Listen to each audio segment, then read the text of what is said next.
Olá, seja bem-vindo aqui à aula 4, parte 3, né? Paramos aqui rapidinho para o lanche, voltamos. Você deve ter feito teu lanche aí também, ou assistindo esse vídeo depois. Estamos juntos.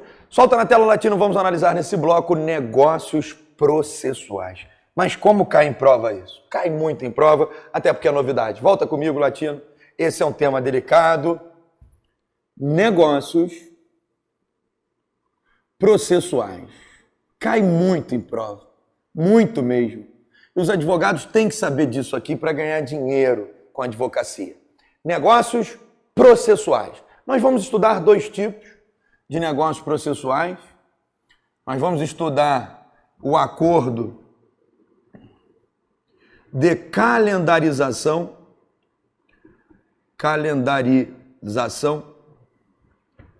Nós vamos estudar também um que é muito cobrado em prova, o acordo procedimental.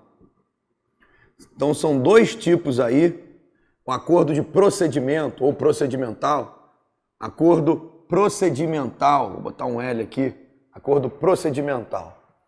O acordo procedimental, nós vamos estudar ele no artigo 190 do CPC, e o acordo de calendarização, nós vamos estudar ele no artigo 191, também aí do CPC. Então é um tema, em princípio, até fácil de estudar, gostoso de estudar, que cai muito em prova, negócios processuais. Nós vamos estudar o acordo procedimental e, basicamente, o acordo de calendarização. São apenas dois artigos, 190 e 191, mas eu trouxe aqui no nosso material, como sempre, de costume, a doutrina. Vamos analisar o que a doutrina diz. Solta na tela, Latino. O CPC, ele traz em seu artigo 190 uma cláusula geral de negócios processuais. Trata-se da genérica afirmação da possibilidade de que as partes, dentro de certos limites estabelecidos pela própria lei, celebrem negócios através dos quais dispõem de posições processuais. Estabelece o artigo 190 que nas causas que versarem sobre direitos que admitem autocomposição, as partes capazes podem estipular mudanças no procedimento para ajustá-lo às especificidades da causa e convencionar sobre os ônus, poderes, faculdades e deveres processuais. Pode ser antes ou durante o processo. Fica claro pela leitura do dispositivo do 190 que apenas as partes capazes podem celebrar negócios processuais. Não é válida a sua celebração por incapazes, ainda que representados ou assistidos. Volta comigo aqui, Latino. Então nós vamos estudar aqui dentro do acordo procedimental o que nós acabamos de ver e a doutrina chama de requisitos. Nós vamos começar estudando para os requisitos. Quais são os requisitos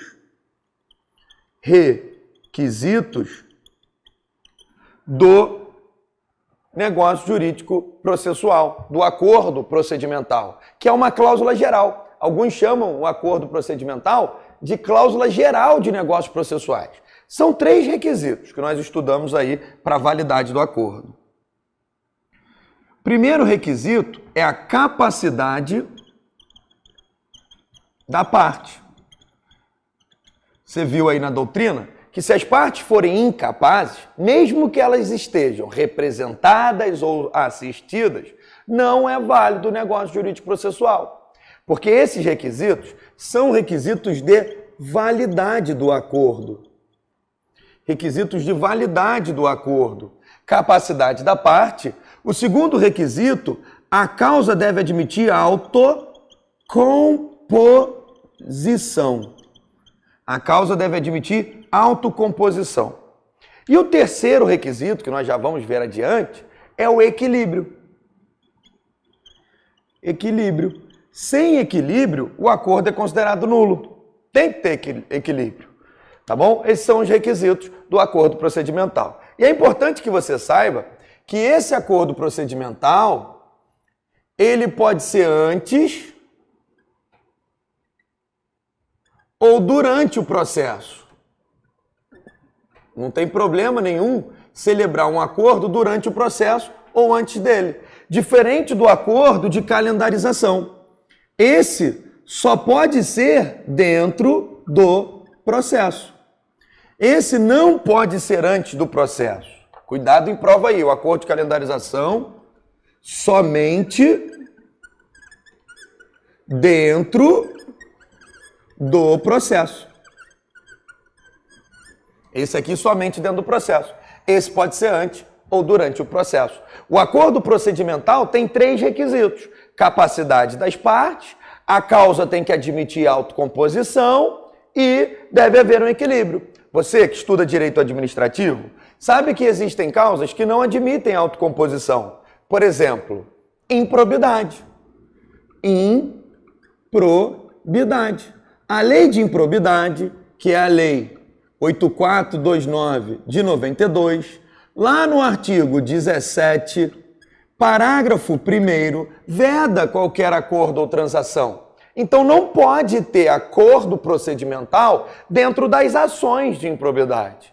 E falar em improbidade, eu estou recebendo muitas mensagens de vocês, principalmente quem me conhece já de perto, meus amigos que estão assistindo os cursos aí, os alunos que assistem às turmas presenciais comigo, me pedindo para gravar o top 10 de administrativo. Segura, vamos terminar esse aqui de CPC. Eu vou dando dicas sempre que possíveis de direito administrativo. Mas eu gravei o top 10 de processo civil porque muita gente tem dificuldade em prova. Tem muita gente de nível médio que não fez direito. Então esse curso é para gabaritar processo civil.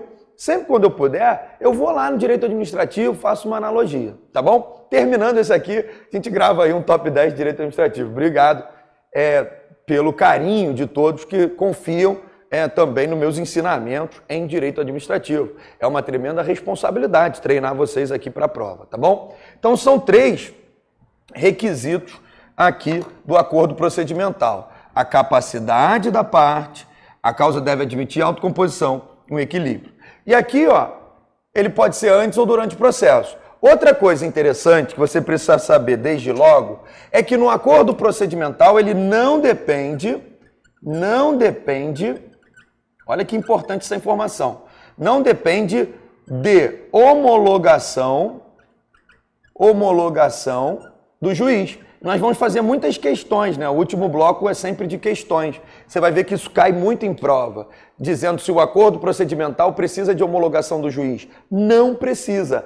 O acordo procedimental não precisa, não depende de homologação do juiz. Ele apenas controla a validade desses requisitos. Ele apenas controla isso. Então o juiz, ele vai controlar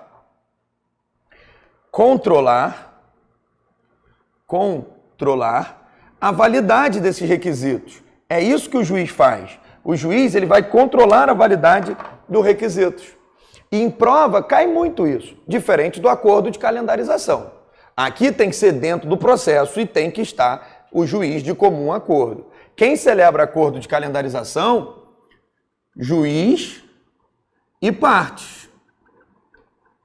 Aqui, no acordo procedimental, é diferente. Eu não preciso do juiz. Eu não preciso da homologação dele, da autorização dele, do aval dele. Mas ele vai controlar a validade. Professor, o juiz vai controlar o quê? Se a parte tem capacidade, se a causa admite autocomposição, se tem um equilíbrio no acordo, tá bom? Então, pela leitura do artigo 190, nós já percebemos que lá tem os requisitos. Solta na tela, Latino, vamos dar continuidade aí à parte doutrinária do tema, porque nós temos algumas observações importantes a fazer. Primeira está aparecendo sobre o Ministério Público. O Ministério Público ele pode celebrar negócios destinados a produzir efeitos nos processos em que atua como parte, e não quando ele atua como fiscal da lei. É o enunciado 253. Vamos anotar aqui alguns enunciados. Olha que interessante. Esse assunto tem muitos enunciados. Enunciados do FPPC, do Fórum Permanente de Processualistas Civis. E o primeiro é o 253. O enunciado 253 autoriza o Ministério Público a celebrar acordos como parte. Então, o Ministério Público pode celebrar acordo quando ele for parte, mas não como fiscal da lei. E mais uma vez aqui posso te dar uma dica de direito administrativo. Por que surgiu o enunciado 253? Porque lá no direito administrativo, quando você estuda isso aqui, ó, esse assunto aqui, regime jurídico administrativo. Quando você estuda o regime jurídico administrativo, você estuda dois princípios. Você estuda lá o princípio da supremacia do interesse público e o princípio da indisponibilidade. Lembra dele, lá no direito administrativo? Você estuda dois princípios que dão norte, né? Que dão ali suporte ao chamado regime jurídico administrativo. E no início, quando surgiu o Código de Processo Civil, muita gente pensava que o Ministério Público não poderia dispor daquilo que não é dele, porque senão ele poderia violar o princípio da indisponibilidade, né? O princípio da indisponibilidade, lá no direito administrativo, significa que a administração não pode dispor daquilo que não é dela. Mas se a lei prevê, se a lei autoriza, né? Se não causa prejuízo, se o Ministério Público, ao celebrar acordos procedimentais, na verdade ele não causa nenhum prejuízo para a administração, favorece a administração. Se aquele acordo é bom, qual é o problema dele fazer? Nenhum. Então nós temos o enunciado 253 do FPPC, que autoriza o Ministério Público, quando for parte, celebrar negócios jurídicos processuais. Então o Diogo, que está estudando para a prova de procurador aí, Diogo, um grande abraço para você. Na prova de procurador é importantíssimo ir para a prova sabendo isso. O Ministério Público pode. O FPPC ele não faz súmula, isso não é uma ordem, é uma orientação. Sim, mas é uma orientação de 300 juristas. De mais de 300 juristas, todos com mestrado, doutorado. Então é uma recomendação mais do que obrigatória, né? Tá bom? Então, o Ministério Público pode celebrar negócio jurídico processual? Vai marcar certo ou errado na prova? Certo, pode. Não fere o princípio da indisponibilidade. Você pode até aí, aqui no curso Top 10, se precaver, né, de uma possível questão, a OAB, vocês que estudam para a OAB aí, de uma possível questão interdisciplinar. Vocês sabem que a FGV, que é a banca da OAB, cobra muito questões interdisciplinares, misturando CPC com direito administrativo. Então pode aparecer uma pergunta do tipo, ao celebrar um negócio jurídico processual, o Ministério Público atuando como parte no processo, não pode celebrar negócios jurídicos processuais, sob pena de violar o princípio da indisponibilidade. Está errado, porque o fato dele celebrar negócio jurídico processual não viola a disponibilidade. Solta na tela, Latino, tem mais observações. Tá na tela, Latino? Solta na tela o enunciado 256. O enunciado 256 diz que a Fazenda Pública também pode celebrar, volta comigo, Latino, Fazenda Pública também pode celebrar negócio jurídico processual. Enunciado 256, não tem problema, uma autarquia, né? Não tem problema nenhum. Lá do PROCON, né? Eu sou servidor aqui no Rio de Janeiro do PROCON, nós fazemos, em alguns casos, negócios jurídicos processuais, acordos procedimentais. Se isso é bom para a autarquia, qual o problema disso? Nenhum. Enunciado 256. A Fazenda Pública pode celebrar acordos procedimentais. Solta na tela, Latino. Enunciado 253, né? Já coloquei aí que o Ministério Público pode celebrar negócio. E o 256 acabou copiando e colando aí, né? É para você gravar mesmo em prova. Ficaram 2 parágrafos copiados. Deveria ser 4 horas da manhã, eu estava editando esse negócio aí. Então, deixa na tela, Latino. Além disso, a lei ela vai limitar a validade dos negócios processuais, tá? Restringindo as causas que versarem sobre direitos que admitem autocomposição. Nós vimos isso, é o segundo requisito de validade. Não fala a lei corretamente em direitos indisponíveis, mas sim em direitos que admitem autocomposição. É que há casos em que, não obstante a indisponibilidade do direito material, há aspectos que admitem autocomposição, como se dá, por exemplo, na matéria de alimentos.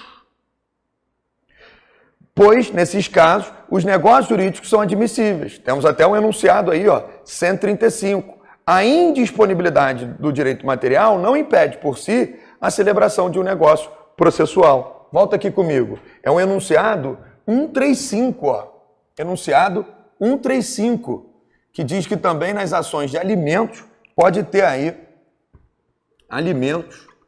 pode-se ter o negócio jurídico processual, apesar do direito material ser indisponível, não tem problema nenhum. Lógico, desde que ele tenha um equilíbrio, né? E tudo mais. Beleza?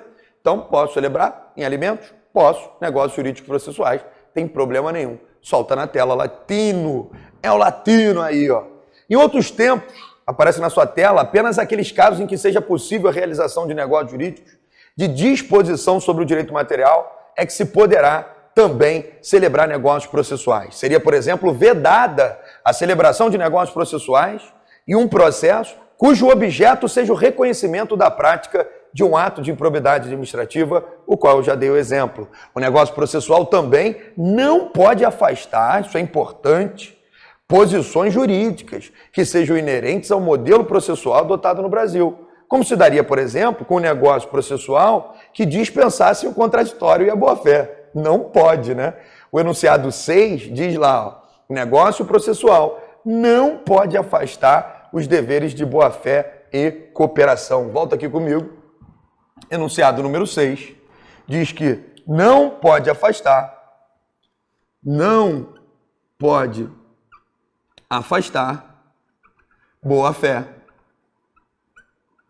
boa-fé e cooperação.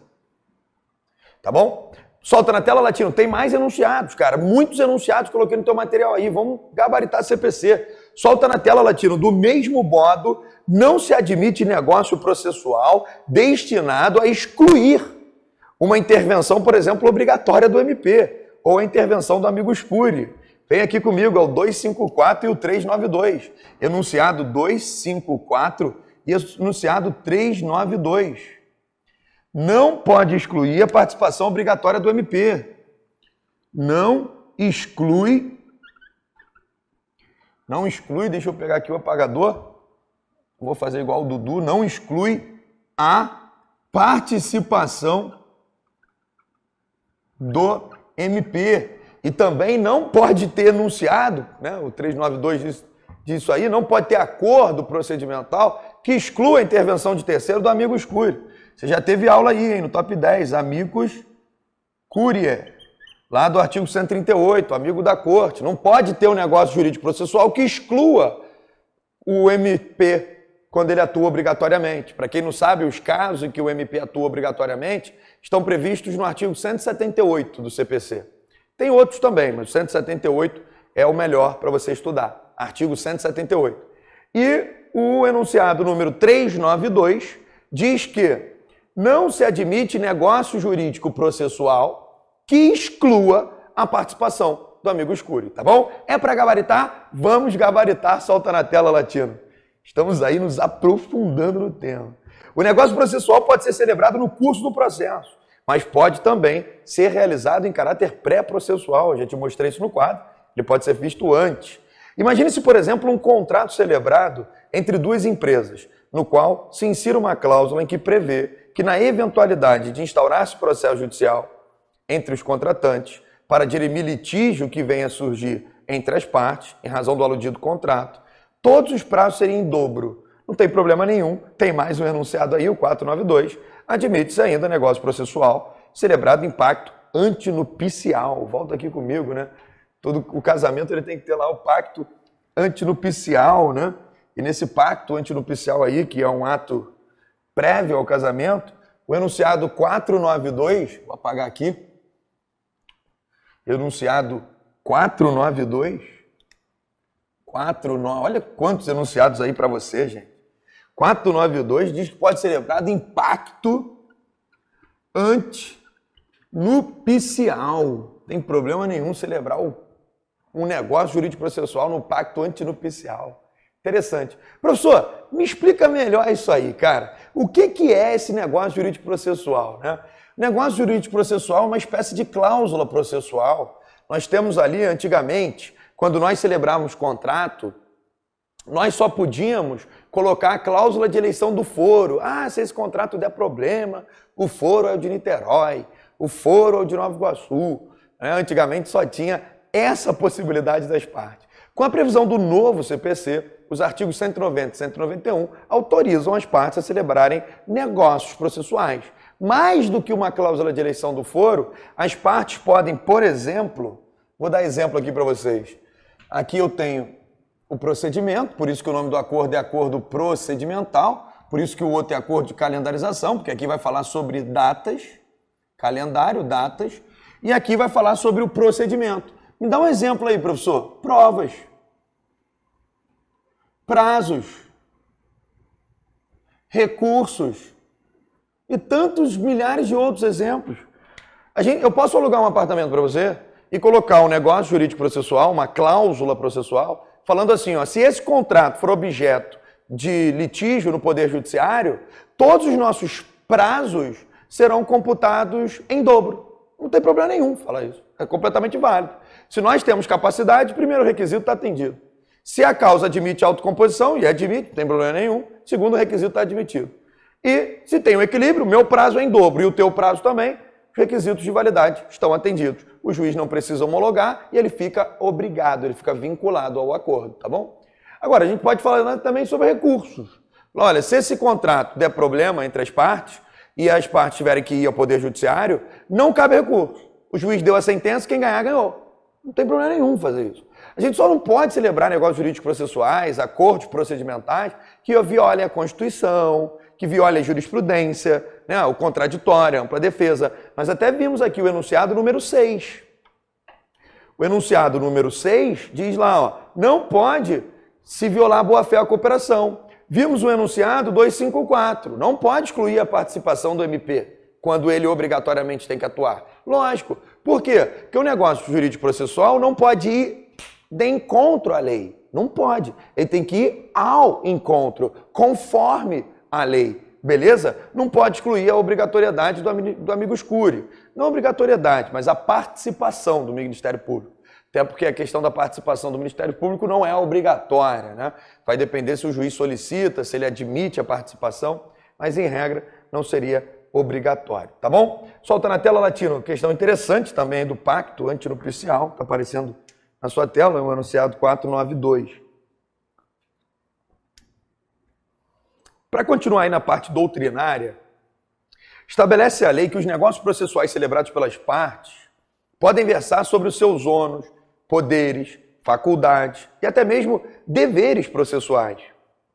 Tem as partes, então, a autorização da lei para dispor sobre suas próprias posições processuais, não podendo o negócio alcançar as posições processuais do juiz.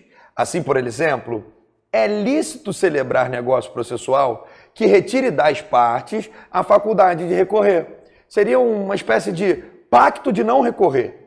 Mas não é lícito às partes proibir o juiz de controlar de ofício, por exemplo, o valor dado à causa, nos casos em que este esteja estabelecido por um critério pré-fixado pelo artigo 292. Poder-se-ia, então, afirmar a validade de um negócio processual em que as partes tenham convencionado a admissibilidade ou a inadmissibilidade de uma determinada prova. Volta aqui comigo, vamos debater.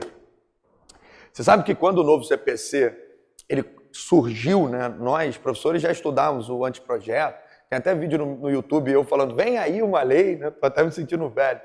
Mas você sabe que quando surgiu o Código de Processo Civil, nós ficamos um pouco preocupados com esse acordo procedimental. Principalmente em provas também, como é que isso ia sendo cobrado em prova. E no primeiro ano que ele entra em vigor, lá em março de 2016, uma prova cobrou uma pergunta interessantíssima. Você vai fazer essa questão comigo no bloco de exercícios de atos processuais. Olha a questão da prova. Se as partes determinarem que uma prova não será produzida, ela não será.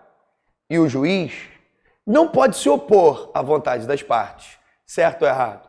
Certo. A banca considerou o gabarito como certo. E realmente, eu entendo, e boa parte da doutrina entende assim, eu apenas endosso o entendimento dele, ficou até esquisito, eu entendo, né? Eu compreendo o entendimento doutrinário, é melhor falar assim, de que pode, porque o processo pertence às partes. E um grande exemplo que eu posso te dar, e eu passei por isso no meu escritório, foi a questão da renegociação de dívidas de um consumidor na justiça. O banco veio pedindo juros abusivos, celebrou contratos em que a parte vulnerável não sabia o que estava assinando e tudo mais. Foi para o Poder Judiciário para pedir, o consumidor foi para pedir o reequilíbrio econômico dos contratos. Esse consumidor, ele está super endividado, esse meu cliente. É um caso concreto. Ele está super endividado. ele não pode pedir uma prova pericial na justiça. Por quê? Porque o juiz negou a gratuidade para ele, porque viu que ele morava num bairro nobre do Rio de Janeiro, negou a gratuidade. Mas apesar do cara estar morando num bairro nobre, ele está super endividado, inclusive o próprio condomínio dele está atrasado. E se ele pedir a perícia, o artigo 95 do Código diz que quem paga a perícia é quem pede. Quem pede a perícia é quem paga. Mas ele não tem dinheiro para pagar, nem o advogado vai pagar o perito. O perito ganha mais. Então veja, ele não vai pedir a perícia. O Itaú, que era a parte ré nesse processo, também não vai pedir perícia. O Itaú não tem interesse na perícia, porque o Itaú sabe que tem abusividade ali. Então veja, o autor não quer pedir perícia, o réu também não quer pedir perícia. O juiz pode pedir? Pode. Nesse caso, quem paga? O juiz? Não. Vai ser rateada pelas partes. Então, quando o autor não pede a perícia e o réu também não pede a perícia, o juiz pode pedir? Pode. Mas, nesse caso, a perícia é o quê? Rateada pelas partes. E aí, não seria justo o autor que não quer pedir perícia e o réu que não quer pagar algo que não quer. Concorda? Então, veja, nesse caso, o que as partes poderiam fazer, o autor e o réu, consumidor e o Itaú? Celebrarem um pacto, um acordo procedimental, que é uma espécie, o acordo procedimental, do gênero negócio processual. Elas podem fazer um acordo procedimental para falar sobre provas. Não teria problema nenhum. Falar, as partes abrem mão de uma prova. Isso foi cobrado em prova e as partes podem abrir mão e o juiz não poderia pedir a prova. Então eu deixo aí no teu material esse tema interessante. Solta na tela para você ver, Lativo. Ainda nesse primeiro parágrafo, a parte final, olha só que interessante. Poderia-se então afirmar a validade de um negócio processual, em que as partes tenham convencionado a admissibilidade de um determinado meio de prova? Afinal, o juiz tem o poder de determinar ex officio as provas que entendam necessária para o julgamento da causa. A resposta, porém, é inegavelmente positiva. Ou seja, as partes podem falar que uma prova não será produzida e ela não vai ser. Em primeiro lugar, é preciso perceber que se de um lado é do juiz o poder de determinar a produção de provas, de outro lado é das partes o ônus da prova. Além de terem elas o ônus de praticar atos necessários à produção de prova. Assim, por exemplo, de nada adiantaria o juiz determinar de ofício a produção pericial se as partes convencionarem que não haveria pagamento de honorários do perito. As partes falam, beleza, você determinou a prova, o artigo 95 diz que quem paga somos nós, mas nós não vamos pagar não. Do mesmo modo, de nada adiantaria determinar ex officio a produção de prova testemunhal se as partes convencionarem não rolar a testemunha. Há ainda um outro aspecto a considerar. O artigo 190 expressamente afirma que as partes podem celebrar negócio processual para ajustar o procedimento. Ocorre que o poder do juiz de determinar a produção de provas é limitado pela espécie de procedimento. Assim, por exemplo, em um procedimento como o do mandado de segurança, que só se admite a prova pré-constituída, não pode o juiz determinar, nem de ofício, nem a requerimento da parte, a produção de uma prova testemunhal. Não cabe.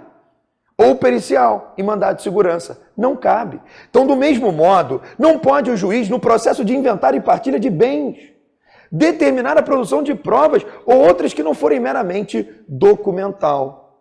É, pois, perfeitamente legítima a celebração de negócio entre as partes, que estabelecem limites à instrução probatória. Claro que daí poderia surgir uma dúvida. Como fazer naqueles casos em que, tendo as partes celebrado o negócio jurídico processual, que veda a produção de certo meio de prova, o juiz considere o material probatório deficiente para o julgamento da causa? O que o juiz vai fazer? Ah, já que vocês não querem a perícia, beleza, não consigo julgar também. Pode acontecer isso. Pois, nesses casos, deverá o juiz decidir com apoio nas regras de distribuição do ônus da prova. decidindo contrariamente àquele sobre quem incidia o ônus da prova. Palavras do professor Alexandre Câmara. Volta comigo, Latino. Veja, eu li para vocês aqui a parte doutrinária, quero explicar. Olha só o que acontece. É uma discussão. As partes podem limitar o poder do juiz de solicitar a prova. Se o artigo 370 do Código de Processo Civil diz que há requerimento ou de ofício, o juiz determina as provas. Se o 370 do CPC diz que o juiz ou as partes podem requerer as provas, o juiz pode de ofício, será que o autor e o réu poderiam fazer isso? Sim, poderiam fazer. Então, por exemplo, naquele caso entre autor, consumidor e Banco Itaú, em que eles decidiram, ou melhor, o meu escritório e o Itaú decidiram, em que não será produzida a prova pericial. Se o juiz considera aquela prova pericial essencial ao processo, ele não vai poder pedir. Porque as partes falaram que não pode pedir. Mas também, ao julgar, se ele dependia da perícia para apreciar o pedido do consumidor, ele pode julgar improcedente o pedido do consumidor. Porque, nesse caso, o artigo 373 do CPC diz que o ônus da prova incumbe a quem alega. E o consumidor, nesse exemplo que eu estou dando, não pediu a inversão do ônus da prova. Ele apenas celebrou um contrato falando que não ia produzir a prova. E qual é a regra do jogo? Quem alega que tem que provar, ainda que seja consumidor. Tem pessoas que acham que a inversão do ônus da prova no direito consumidor é de ofício. Não é. Lá no direito consumidor, nós vamos separar o que é vício e o que é defeito. Em caso de defeito, a inversão é legal, op legis. Em caso de vício, é op judice, é judicial. E dívida bancária não é defeito. Dívida bancária é vício do serviço. E nesse caso, o consumidor tem que provar o que ele alega. Se ele não produz prova e o juiz não se convence daquilo que ele está alegando, o juiz indefere o pedido dele. Essa é a sugestão proposta pelo desembargador Alexandre Câmara. Muito bem, o desembargador está certo. Não está errado. Isso aqui é um sistema lógico. Tem lógica ou não tem?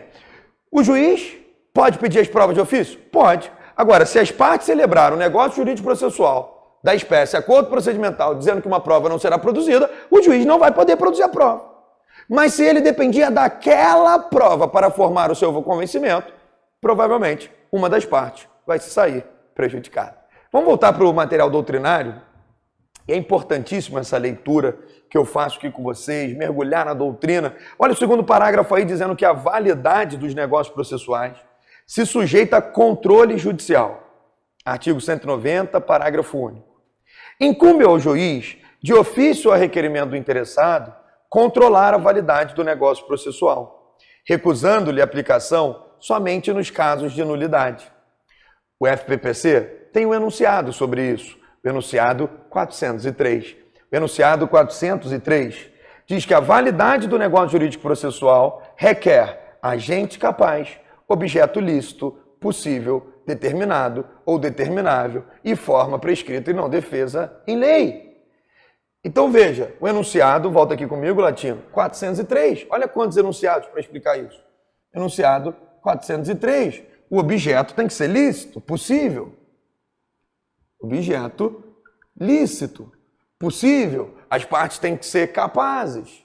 Enunciado 403. Salta na tela, Latino. Nós temos um outro enunciado, e muitos enunciados sobre esse assunto, que é um assunto que no início gerava tanta polêmica, gente. Por isso que tem tanto enunciado. E ainda gera, né? Além dos defeitos processuais, os vícios da vontade e os vícios sociais podem dar ensejo à invalidação dos negócios processuais. Quando se verificar que a convenção que tenha sido inserida de forma abusiva em contrato de adesão, por exemplo, ou em qualquer caso, pulou aqui, só um minutinho, ou em qualquer caso, adesão, no qual se verifique que uma das partes se encontre perante a outra e manifeste a situação de vulnerabilidade. Ou seja, é aquele terceiro requisito, o equilíbrio. Dito de outro modo, o negócio processual só é válido se celebrado entre os iguais, assim entendidas as partes que tenham igualdade de forças. Não se poderia, então, admitir a celebração válida de negócio processual em uma causa em que são partes, de um lado, um poderoso fornecedor de serviço ou de produto, como um banco, e de outro, um consumidor. Então volta aqui comigo para você ver que interessante. É o enunciado 132, os vícios de vontade. Enunciado 132, peço desculpas ali pela leitura. Enunciado 132. Aqui vai tratar, deixa eu pegar a caneta azul aqui para manter o padrão, né? Ali vai tratar do vício de vontade. Vício de vontade. Qual é a preocupação aqui? São esses grandes fornecedores, né? Concessionárias de serviços públicos, esses fornecedores que sempre estão numa relação ultra, mega, hiper superior ao consumidor, celebrarem acordos procedimentais, porque eles podem ser antes do processo. Não se esqueça disso. Então você vai às vezes no shopping comprar um celular, vai lá, sei lá onde, né? Um fornecedor de alto porte, ele ficar colocando negócios jurídicos processuais. Você vai comprar um pacote de viagem lá na CVC, sei lá onde, e ela bota uma cláusula lá. Ó, o ônus da prova é o consumidor, é a companhia aérea, quando na verdade a responsabilidade é solidária, seja da companhia aérea, seja de quem vendeu a passagem. Então ela não pode tirar a responsabilidade dela. Por quê? Senão vai ter um vício de vontade. O consumidor não leu, não viu, os contratos são de adesão. Por isso são 3 requisitos. Por isso esses 3 requisitos. Capacidade da parte, autocomposição e esse requisito importantíssimo aqui, ó, o equilíbrio. A preocupação dele está principalmente com os contratos de adesão. Professor, o que é contrato de adesão? Contrato de adesão está no artigo 54 do Código de Defesa do Consumidor. Contrato de adesão são aqueles contratos em que as cláusulas são produzidas unilateralmente. Você assina ou não assina? Adere ou não adere, por isso que o nome é de adesão. Então há uma preocupação muito forte em celebrar negócios jurídicos processuais em contratos de adesão. Lembra disso para a tua prova, cara. Ele tem que ter um equilíbrio. Equilíbrio. Então, nesses casos, o parágrafo único do artigo 190 diz que nos contratos de adesão, se o juiz verifica que a cláusula é abusiva, ou seja, o consumidor assinou e não leu, ele pode declarar a nulidade do acordo procedimental. Solta na tela aí, ô Latino. Por favor. Os negócios processuais serão, porém, válidos quando celebrados entre sócios de uma sociedade e é perfeitamente possível inseri-los em um contrato social ou até mesmo no estatuto social de uma sociedade anônima. Ou entre 2 grandes pessoas jurídicas, também não teria problema nenhum. Eu coloco eu Sancler, né? Vai ser eu quem? Eu Sancler. Particularmente, só tenho elogios aos enunciados 16 e 17 do FPPC. Olha o que diz esses enunciados. Haverá indício de vulnerabilidade quando a parte tiver celebrado o negócio sem assistência de advogado. É o enunciado 17. Volta comigo aqui. Para mim é o mais bonito. Para mim espirrou, precisa de advogado. Enunciado 17. Diz que há indício, né? Indício aí, ó, de vulnerabilidade. Indício de vulnerabilidade. Quando celebrado sem a presença de advogado. Que é uma pergunta muito comum em prova de concurso, hein? Muito comum. Nas aulas de pós-graduação também, muita gente me pergunta isso. Sempre tem um aluno na sala de aula que tira essa dúvida. Professor, você me disse que os requisitos são 3. Capacidade da parte, autocomposição e equilíbrio. Não precisa de advogado isso aí, não? Não teria que ser um 4º requisito? Eu defendo que sim, é óbvio. Mas a lei não traz esse requisito. Nem o enunciado. O enunciado não traz o requisito do advogado. Ele só fala, olha, há indício de vulnerabilidade se o advogado não participou do acordo. Então, né, espero que no futuro a jurisprudência fale, olha, para celebrar negócio jurídico processual tem que ter advogado. Que aí os grandes empresários chamavam a gente, ó, vamos assinar. Vamos assinar isso aqui. Solta na tela, Latino. Existem negócios processuais típicos e atípicos. O típico é a cláusula de eleição do foro. Esse é antigo pra caramba, tem desde o Código 39.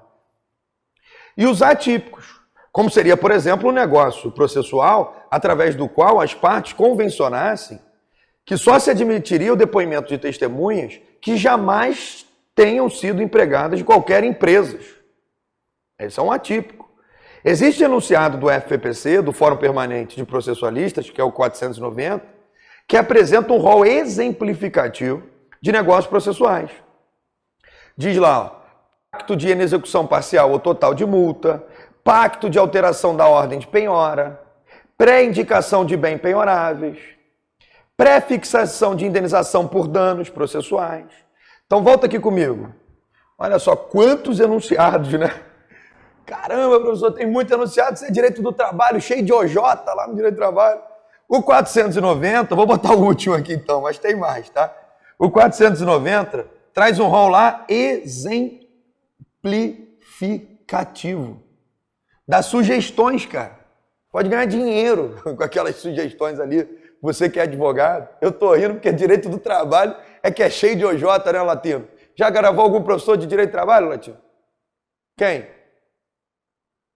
Fagner Santos, grande professor aí de processo do trabalho. Então, lá no direito do trabalho, que é cheio de OJ, né? OJ, cara. Latino tá dando aula de constitucional já, Latino? Latino tá gravando as dicas de constitucional. Depois grava uma aí pra galera top 10, né, Latino? Então, vamos nessa. Solta na tela aí, Latino. Muitos enunciados, coloquei mais aí no teu material, tá? E uma atenção em provas aí. Para a gente falar do calendário, que é o parágrafo 2º. Botei aí o trecho do livro do professor Humberto Teodoro Júnior e também uma parte lá da lei do processo eletrônico. Volta aqui comigo nessa atenção, rapidinho, Latino. Nós estudamos então o acordo procedimental, não precisa de homologação do juiz, ele apenas controla a validade. O acordo procedimental pode ser antes, pode ser durante. Exemplos de acordo, provas, prazos, recursos e tantos outros previstos lá no enunciado 490, né? Rol exemplificativo. Vimos aí que são 3 requisitos para o acordo procedimental: capacidade da parte, autocomposição e equilíbrio. Vimos que nos contratos de adesão o juiz pode se recusar à sua aplicabilidade. Vamos estudar um acordo de calendarização. O acordo de calendarização nada mais é do que estipular as datas, ó. 13/1/2019, 20/2/2019, audiência de instrução, audiência de conciliação. É você deixar todo o processo calendarizado. E aí no material de vocês eu coloquei uma atenção, porque o acordo de calendarização ele depende do juiz. Então tem que celebrar juiz e partes. Tem que ter os dois ali no acordo de calendarização. E uma coisa interessante é que o parágrafo 2º diz que no acordo de calendarização fica dispensada a intimação das datas que estão no acordo. Essa é a atenção que está aí, que eu acho que é o momento mais importante. E isso, quando cair em prova, você tem que tomar cuidado. Porque normalmente, essa é uma questão simulada que eu criei, né? É assim, ó. Se o parágrafo 2º do artigo 191 diz que o acordo de calendarização vincula as partes e dispensa a intimação, por exemplo, se eu, autor e juiz, concordamos, dentro do gabinete do juiz, os 3 sentados, que a audiência vai ser dia 20/2, eu não preciso ser intimado delas. Eu não preciso. Por isso que eu coloquei essa atenção. Só que eu não preciso ser intimado apenas das datas que estão no acordo. No meu exemplo, só coloquei 2. Audiência de conciliação e instrução. Todos os outros atos do processo eu preciso ser intimado? Sim. Então, qual é a pegadinha que eu acho que pode aparecer numa prova? E aí a gente já está caminhando para o final do bloco, né, Latino? Para não ficar muito cansativo. Já viu o Latino levantando a plaquinha. Qual é uma questão de prova aí que eu tenho que ficar preparado? Olha a questão. Banca F. Sinclair, top 10. Celebrado o acordo de calendarização, ficam dispensados as intimações das datas que estão no processo. Das datas que estão no processo. De todas as datas do processo. Errado. Porque aqui só fica dispensado a intimação das datas que estão no acordo, não de todos os atos do processo. Eu até me expressei mal. Vamos fazer de novo isso aí, para ficar mais claro.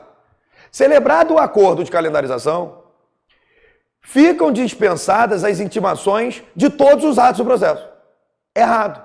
Ficam dispensadas as intimações das datas que estão no acordo. Solta na tela essa atenção, Latino, para finalizar, já que você já levantou a plaquinha aí 15 vezes. Olha essa atenção aí. Por conta disso, Fica dispensada a intimação das partes para a prática de ato processual ou para a realização de audiências, se você imprimir esse material, o José aí sempre imprime, cujas datas tenham sido designadas no calendário. Não é de todo acordo, é no calendário. Por isso que não é difícil entender a razão disso. É que se ficou acertado entre o juiz e as partes, por exemplo, a data em que será proferida a sentença, já ficam todos cientes. Isso é muito comum no juizado, né? Volta aqui comigo, Latino. No juizado, você sai da audiência e ela fala assim, leitura de sentença dia 30. Precisa te avisar. Você já sabe que vai ser dia 30, vai lá e lê. Tá bom? Nesse bloco nós fomos ficando por aqui. Eu pulei alguns pontos do slide, até porque eu sou muito exagerado, botei muitos livros ali. Mas eu te entreguei aqui tudo que você precisa saber para gabaritar uma prova de processo civil quando o assunto for negócios jurídicos processuais. Um grande abraço para você e até a próxima.